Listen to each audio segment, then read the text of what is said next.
If every headline is yelling recession while your feed is split down the middle, the most useful thing you can do isn't to pick a side, it's to pick a framework. Recessions aren't vibes, they're patterns. A small set of indicators consistently moves first, travels together, and tells a clearer story than any single scary chart. In this narration, I'll give you a simple way to read the economy without doom or hopium. Watch the labor market for cooling that sticks, watch credit for stress that widens, and watch genuine leading indicators of demand to see if they roll over. Treat it like a monthly ritual, not a breaking news sprint, and you'll replace noise with signal. Start with labor because jobs are the engine that pulls everything else. You're not hunting for one shocking print, you're looking for direction and breadth. When the 3-month average unemployment rate drifts about half a percentage point above its recent low, that's historically an early warning that momentum has turned.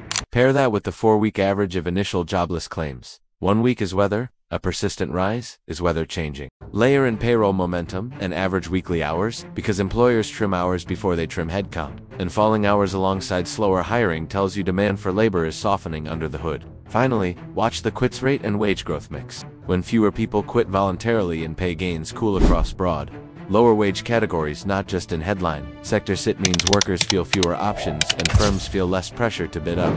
If those pieces line up for a few months, you can say the labor engine is losing torque. For households, that's the moment to protect cash cushions and avoid new floating rate debt. For investors, it has a cue to shift toward stronger balance sheets and away from the most cyclical exposure without emptying the portfolio in a panic. Next, look at credit and corporate health for confirmation that money is getting more expensive for the weakest links. High-yield credit spreads what? Lower-rated companies must pay above. Treasuries tell you whether refinancing is becoming painful. Spreads can spike and relax around headlines. What matters is persistent, directional widening. Rising distressed debt counts and default rates are the snap of the thinnest branches, and they tend to appear before the trunk creaks. At the same time, pay attention to earnings revision breadth. Not just whether one sector disappointed, but whether analysts, across sectors, are cutting more estimates than they're raising. If small business surveys start reporting tighter credit availability, weaker hiring plans, and fading pricing power, that's the street-level version of the same story. When borrowing costs climb for weaker firms and the analyst community turns negative across the board, the corporate side is bracing. In practical terms, that's a good time to reduce leverage, emphasize companies with durable free cash flow and real pricing power, and keep dry powder for opportunities that volatility will eventually present. Finally, test demand with indicators that actually lead sales rather than lag them.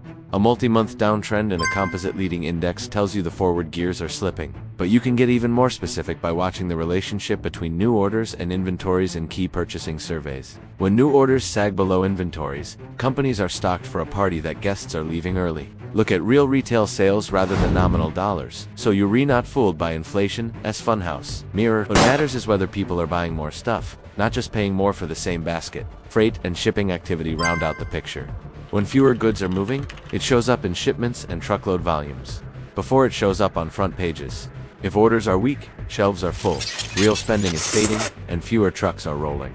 Demand is cooling from the front of the pipeline, not just the back. Put these 3 lenses together once a month and score what you see. If labor, credit, and leading demand are mostly fine, you're probably looking at headlines louder than reality. If 2 of the 3 are flashing, tilt, defensive tighten risk, extend runway, and demand more quality without abandoning your plan.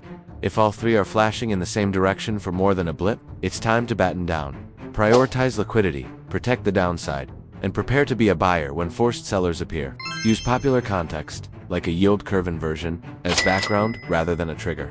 The curve can invert long before anything breaks, and the trio above is better for timing decisions you actually have to make. From that, read flows a straightforward playbook. For households, build or refresh a 3 to 6 month emergency fund.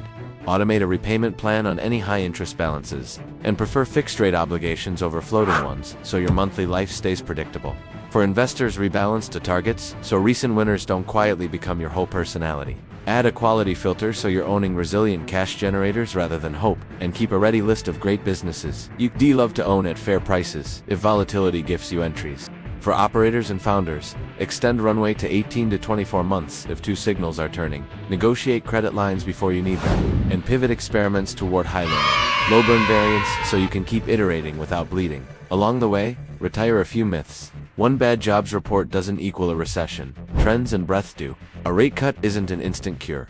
Credit and demand need time to heal. And going 100% to cash isn't a strategy. Risk is a dial, not a switch. and diversification plus quality usually beats flinching. What you want is a calm way to convert headlines into actions. Read the 3 areas. Make small, deliberate adjustments, and let your plan do most of the work. The point of this framework isn't to predict the future with theatrical certainty. It has to keep you operating like an adult. When the news cycle tries to turn you into a meme, check labor, credit, and leading demand each month. Write down what changed, and run the version of your playbook that matches what's in front of you. If your read is 0 or 1, live your plan.